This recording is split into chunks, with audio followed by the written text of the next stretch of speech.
Selamat berjumpa kembali dengan saya Hadi Susilo Arifin pada mata kuliah Pengelolaan Landscape Berkelanjutan ARL 531, Program Studi Arsitektur Lanskap, Magister Sekolah Pasca Sarjana Institut Pertanian Bogor.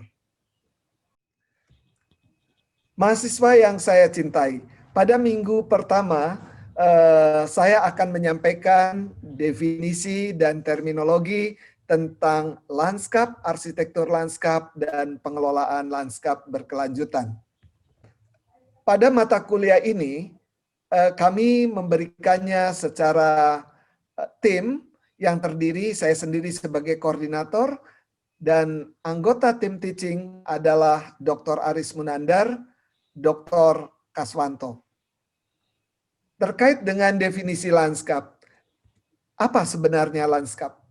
Saya akan merefer dari beberapa ahli. Yang pertama dari Alexander von Humboldt, yaitu merupakan suatu karakter secara keseluruhan dari suatu wilayah.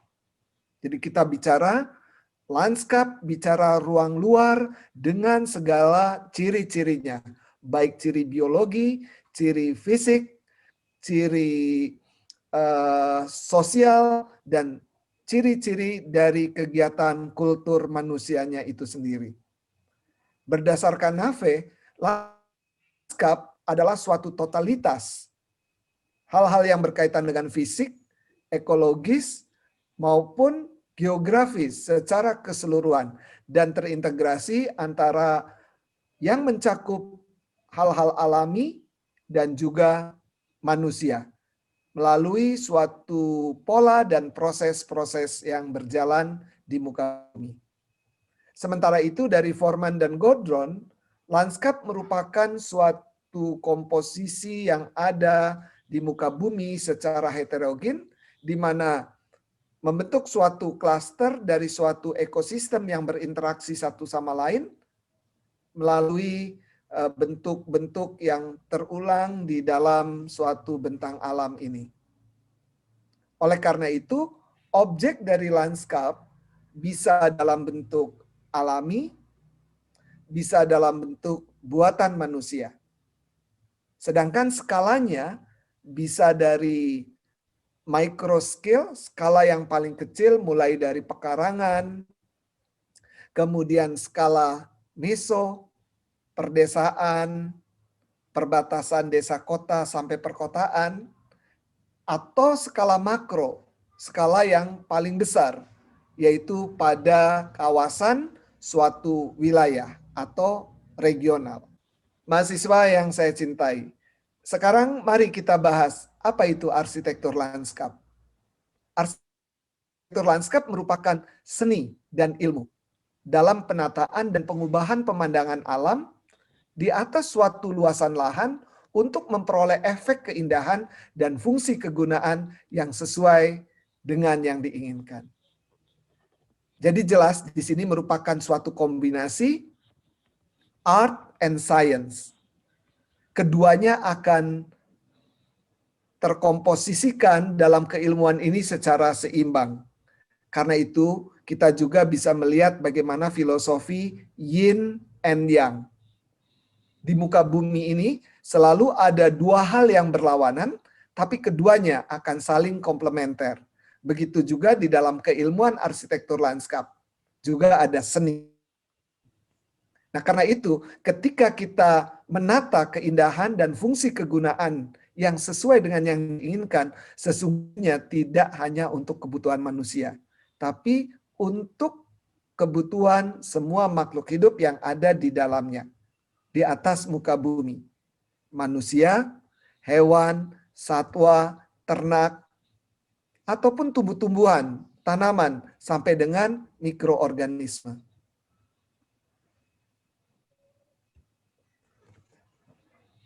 Terkait dengan elemen lanskap dan sumber daya alam, dalam hal ini saya ingin menyampaikan bahwa keberadaan elemen lanskap. Elemen lanskap biasanya kita bisa mengidentifikasinya sebagai elemen mayor dan elemen minor. Elemen lanskap mayor adalah elemen yang tidak bisa diubah oleh manusia secara serta-merta. Ambil contoh misalnya gunung, laut samudra, sungai yang besar-besar. Sementara elemen lanskap minor merupakan suatu elemen yang memungkinkan diubah oleh manusia.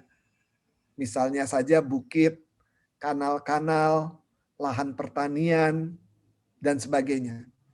Nah, hal ini berhubungan dengan ketersediaan sumber daya alam itu sendiri.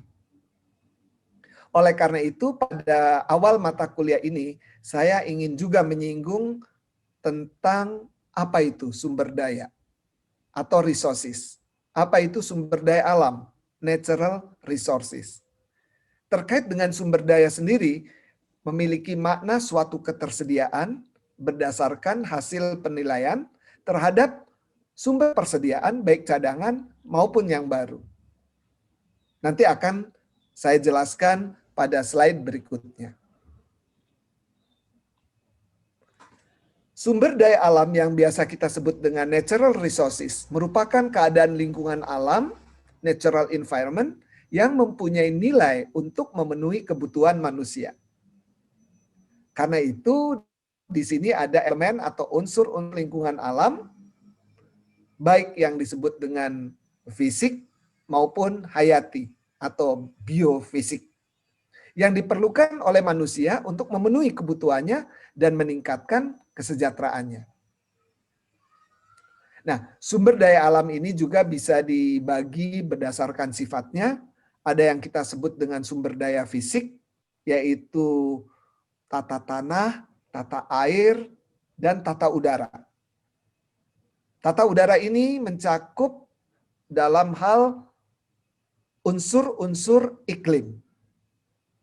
Bisa ada temperatur udara, kelembaban udara, curah hujan, cahaya matahari, angin, kecepatan angin, panjang hari, dan lain sebagainya. Sementara itu sumber daya hayati, saya ambil contoh, adalah sumber daya yang terdiri dari makhluk hidup. Misalnya saja ekosistem hutan.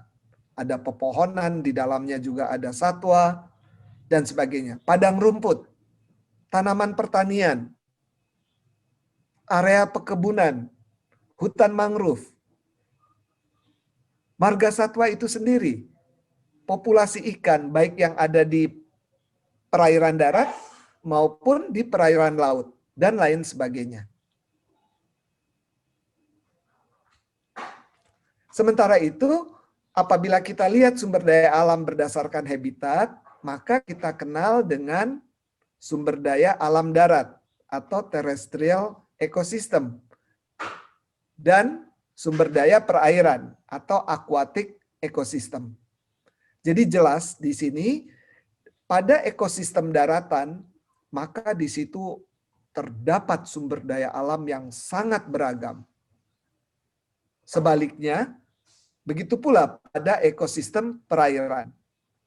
Di sini bisa saja perairan yang ada di pulau-pulau, di benua, di daratan, atau perairan yang ada di samudra. Nah, oleh karena itu, selanjutnya saya juga ingin menyinggung bagaimana sumber daya alam berdasarkan pemulihannya. Ada sumber daya alam yang dapat dipulihkan, renewable flow resources, yaitu tanah, air, hutan, padang rumput, populasi ikan. Sumber daya ini bisa diperbaiki, bisa dibudidayakan, bisa dikembangkan. Kemudian yang kedua ada sumber daya yang tidak dipulihkan, tidak dapat dipulihkan. Kita sebut non-renewable atau fund atau stock resources. Artinya apabila sudah dieksploitasi, sudah dieksplorasi, maka sumber daya ini akan habis. Tidak bisa dikembalikan lagi. Contohnya, tambang mineral seperti minyak bumi, batu bara, gas bumi, biji besi, dan lain sebagainya. Dan yang ketiga, ada sumber daya alam yang tidak akan habis. Kita sebut dengan continuous resources, yaitu energi matahari, energi pasang surut, tidal, ya, ada pasang, ada surut dari permukaan air laut, udara, dan air dalam siklus hidrologi.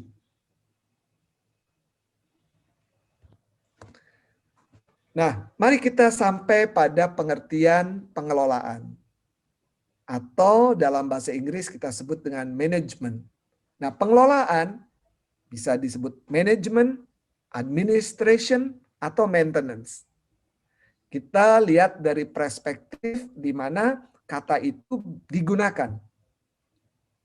Dalam bahasa Indonesia sendiri, bisa pengelolaan itu disebut dengan pemeliharaan. Dan yang perlu kita ketahui, dasar dari ilmu pengelolaan lanskap adalah ekologi. Suatu ilmu yang mempelajari ekosistem dengan elemen-elemen yang ada di dalamnya.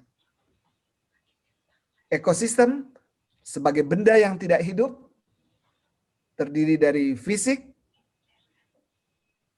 berhubungan dengan elemen-elemen makhluk hidup yang kita sebut juga dengan biotik, apakah itu manusia, hewan, ternak, tumbuhan, tanaman, sampai dengan jasa dernik. Oleh karena itu di dalam ekologi, kita tahu terdiri dari beragam ekosistem atau yang kita sebut dengan beragam unit lanskap. Sehingga bisa saja ada ekosistem hutan, kita sebut dengan lanskap hutan, ekosistem danau, lanskap kawasan riparian danau, ekosistem laut, tanaman pertanian, perkebunan, padang rumput, dan lain sebagainya. Nah, di dalam pengelolaan lanskap sebagai sumber daya alam, manusia mengubah dan mengatur secara holistik penggunaan ekosistem itu dan melakukan perubahan-perubahan yang lebih baik. Dan ini akan berhubungan satu dengan lainnya. Saya ambil contoh misalnya di dalam pengelolaan lanskap waduk. Suatu bendungan. Ini tidak akan lepas dengan lanskap-lanskap yang ada di sekitarnya. Bahkan kita bisa melihat posisi waduk itu di posisi mana. Dan ini akan dipengaruhi dari daerah hulu, daerah tengah, daerah hilir. Upper stream, middle stream, dan downstream. Katakan kalau waduk itu ada di bawah, maka kondisi lanskap waduk tidak akan lepas dengan kejadian-kejadian yang berlangsung di atasnya. Karena apapun yang terjadi di daerah hulu akan berpengaruh di daerah tengah dan akan juga berpengaruh di daerah hilir.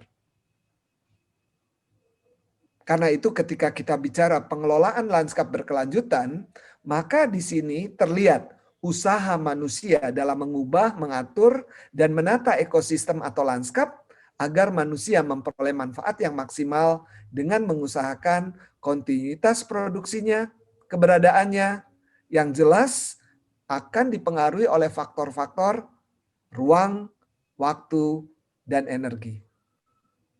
Dan sekali lagi, ketika kita berbicara pengelolaan lanskap berkelanjutan, untuk saat ini dan masa yang akan datang, tidak hanya berorientasi pada kebutuhan manusia, tapi pada kebutuhan semua makhluk hidup yang ada di muka bumi. Mahasiswa yang saya cintai, mari kita lihat bagaimana hubungan sumber daya alam dan masyarakat manusia dalam satu lanskap.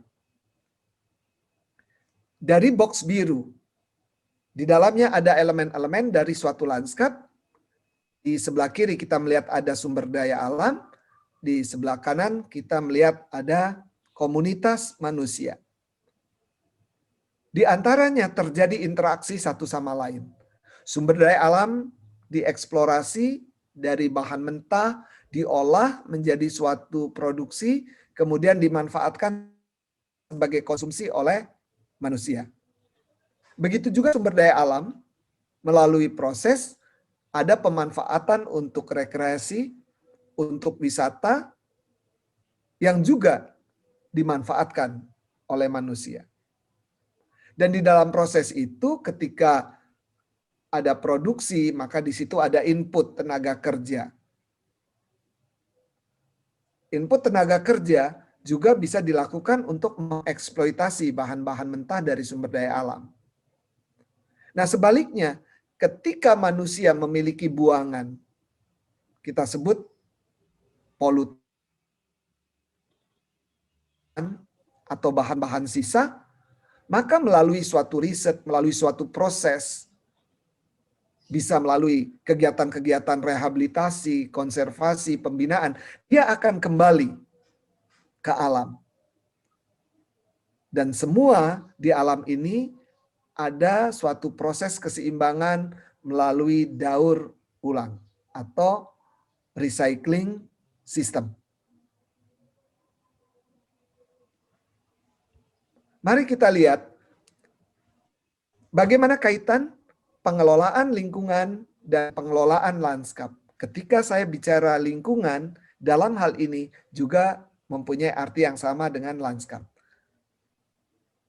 Jadi, kita tahu pengelolaan lanskap merupakan pengelolaan lingkungan termasuk di dalamnya pengelolaan sumber daya alam.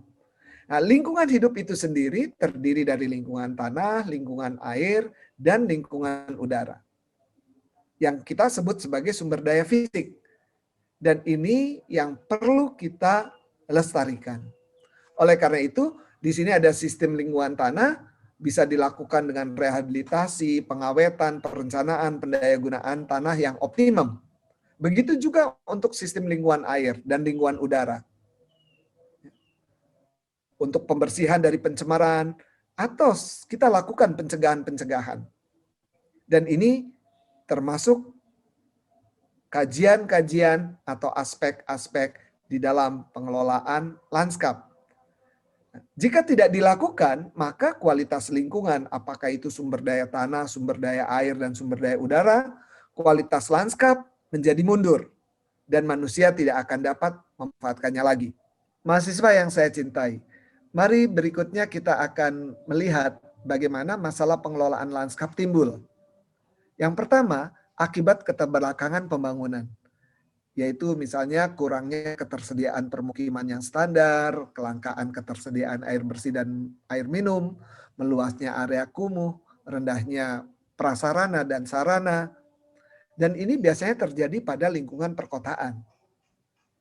Di lain pihak, juga adanya proses pelaksanaan pembangunan, misalnya peningkatan populasi yang menyebabkan peningkatan permintaan permukiman, ya, pengembangan daerah industri, resort-resort wisata, dan lain-lain, di mana hal tersebut acap kali mengakibatkan habitat loss, landscape pathologies, farmland degradation, soil erosion, deforestation, yang mengakibatkan juga musim kemarau, kekeringan, di lain pihak pada waktu datang musim hujan terjadi kebanjiran.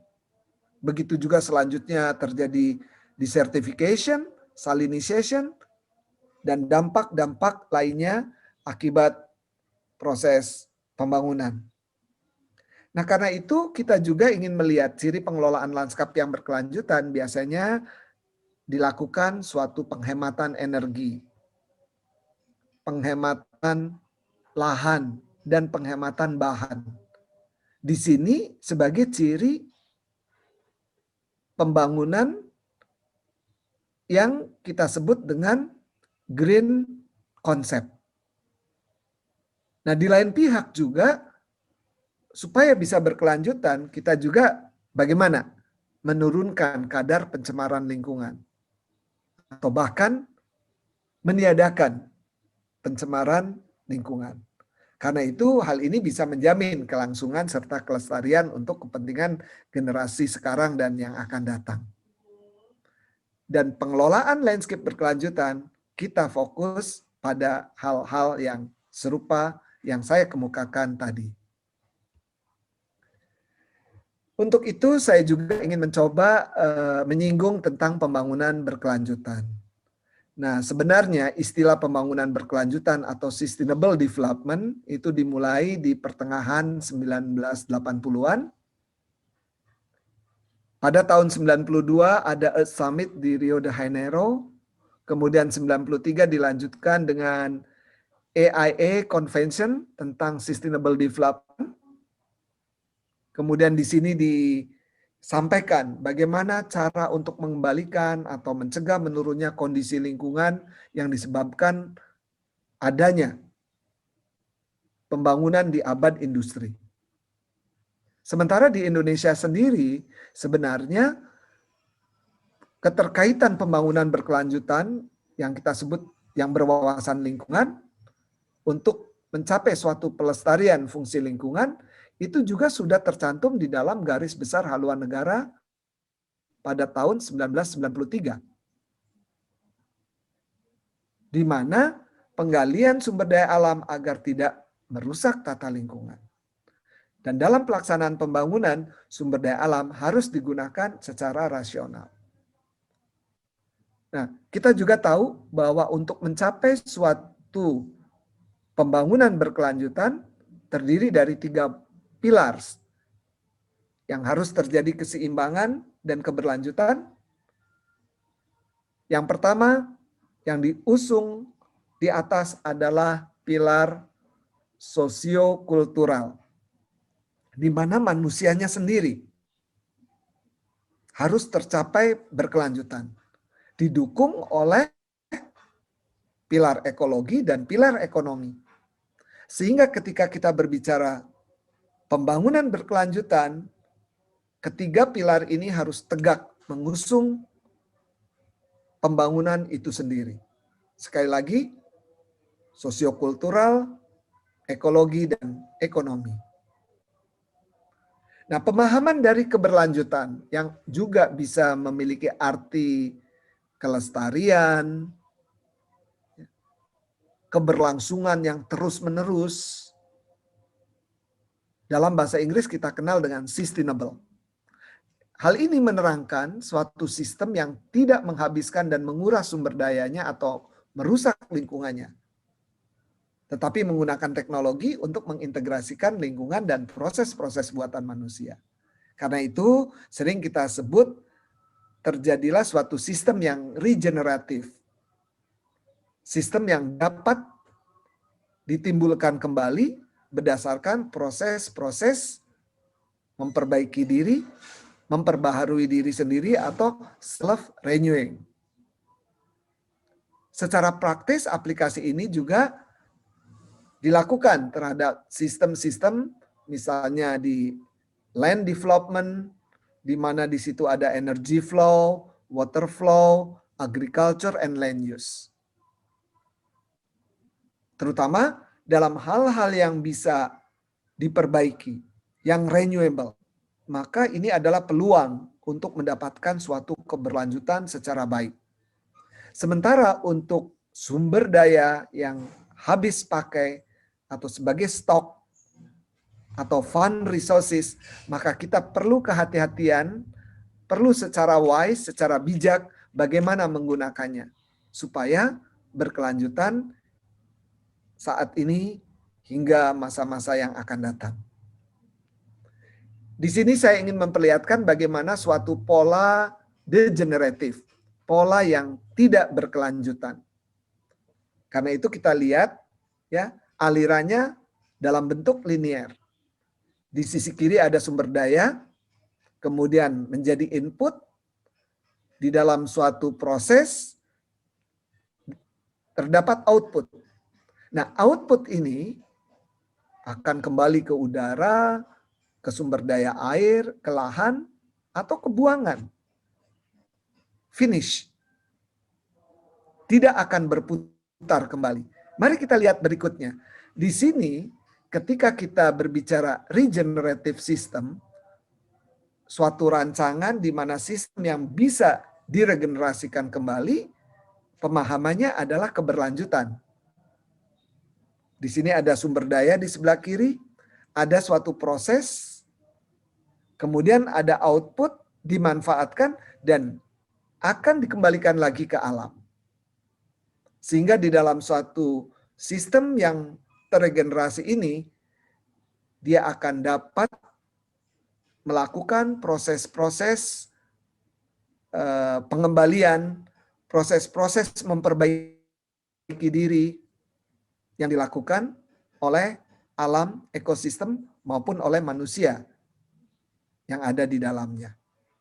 Dan mari kita lihat bagaimana dari 4 sistem lingkungan yang mendasari pembangunan berkelanjutan. Yang pertama biofisik, sosial, ekonomi, dan politik. Di mana biofisik ini termasuk di dalamnya bumi, udara, tanah, matahari, dan segala isinya. Dan ini dapat memberikan suatu sistem dukungan hidup kepada manusia dan makhluk hidup lainnya. Sementara itu lingkungan sosial. Manusia hidup bersama dalam satu komunitas sosial, bekerja sama, saling tolong-menolong, tergantung hidupnya dari lingkungan biofisik yang ada di atasnya, yang sudah kami ceritakan. Jadi artinya sosial ini adalah lebih ke sumber daya manusianya sendiri, bagaimana kita terkait satu sama lain. Berikutnya adalah ekonomi.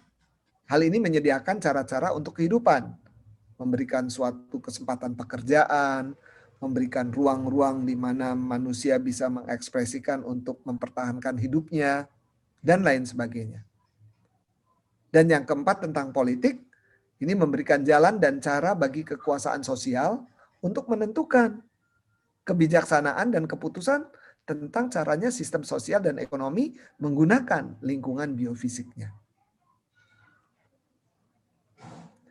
Oleh karena itu kita lihat nilai-nilai yang mendasari 4 sistem lingkungan tadi. Yang pertama demokrasi untuk sistem politik. Kedua perdamaian dan keadilan untuk sistem sosial. Ketiga pembangunan yang tepat untuk sistem ekonomi. Dan keempat konservasi untuk sistem biofisik. Ya, jadi kita kaitkan dengan slide sebelumnya. Dan di sini adalah ciri etika lingkungan yang berkelanjutan. Yang pertama, bahwa sumber alam di bumi ini adalah terbatas. Jadi kita tahu, semua limited, semua ada batasnya. Karena itu kita harus bijak di dalam menggunakan. Yang kedua, kita juga sebagai manusia harus sadar bahwa kita adalah bagian dari alam. Selain kita ikut di dalam proses alam itu sendiri, tapi sebenarnya kita bisa melakukan kegiatan-kegiatan yang menginisiasi untuk terjadinya keberlanjutan. Karena itu yang ketiga, manusia harus bijaksana, wise, dan membantu alam dapat melangsungkan hidupnya. Karena itu di dalam pengelolaan lanskap yang berkelanjutan, ketika kita merencanakan, ketika kita mendesain, kita mengelola, maka mari kita berpikir, aktivitas itu, perbaikan-perbaikan itu, tidak hanya ditujukan kepada kebutuhan manusia saja, tapi harus memikirkan kebutuhan makhluk hidup lainnya secara keseluruhan. Nah, di sini mari kita lihat bagaimana suatu sistem yang berkelanjutan. Kita melihat kotak di atas ada manusia, ya, ada lingkungan, dan ada kegiatan sosialnya. Di bawah juga kita melihat bagaimana lingkungan alami, kemudian suatu ekosistem yang juga memiliki keanekaragaman hayati, baik secara kualitas maupun kuantitas. Lalu keduanya berhubungan melalui waktu, energi, pengetahuan, skill, metode dan teknologi, serta perspektif multifungsional. Ke arah bawah, kemudian ke atas, juga memberikan suatu lingkungan alami ini memberikan kepada manusia, kepada lingkungan sosial dalam bentuk pangan, air, energi, permukiman, produk-produk dari hutan, keamanan ekologis, pendapatan, kesehatan. Dan tentu kita melihat bagaimana pembangunan berkelanjutan. Semua berhubungan dengan tanda panah yang positif. Terakhir, saya ingin menyampaikan bahwa di dalam pengelolaan landscape yang berkelanjutan, sesungguhnya perlu didukung oleh suatu keilmuan bidang ilmu melalui riset-riset secara transdisciplinary. Untuk itu supaya lebih paham, kita melihat gambar bulat-bulat di bawah, merah, orange, dan kuning yang berdiri sendiri-sendiri, kita sebut dengan monodisiplin. Ya. Bagaimana tingkat kesulitan dari masalah itu? Ini sangat simpel karena dia cuma bagian-bagian yang berdiri sendiri. Tapi ketika ke atas, kita melihat multidisciplinary. Bagian-bagian itu terhubung satu sama lain. Ya, lebih complicated. Dan juga lebih ke atas lagi kita lihat interdisciplinary mulai berhubungan. Ada irisan satu sama lain. Tapi masih kita lihat bentuknya merah, orange, dan kuning. Nah, yang paling kompleks kita sebut dengan transdisciplinary, ini sudah mulai di blended. Bentuknya berubah, warnanya berubah. Di sini tercapai suatu solusi-solusi untuk suatu pembangunan yang berkelanjutan. Dan artinya berbagai ragam ilmu kita bisa mendukung bersama-sama untuk mencapai ini. Kita tidak bisa melakukannya sendiri-sendiri. Kita tidak hanya berhubungan satu sama lain. Kita tidak hanya memiliki sedikit-sedikit irisan satu sama lain. Tapi kita harus bersama-sama ya untuk mencapai tujuan, menghasilkan sesuatu dan berdampak sebagai outcome-nya memiliki dampak terhadap pembangunan berkelanjutan itu sendiri. Demikian mahasiswa yang saya cintai, kuliah minggu pertama dengan mata kuliah pengelolaan landscape berkelanjutan. Sampai jumpa minggu depan.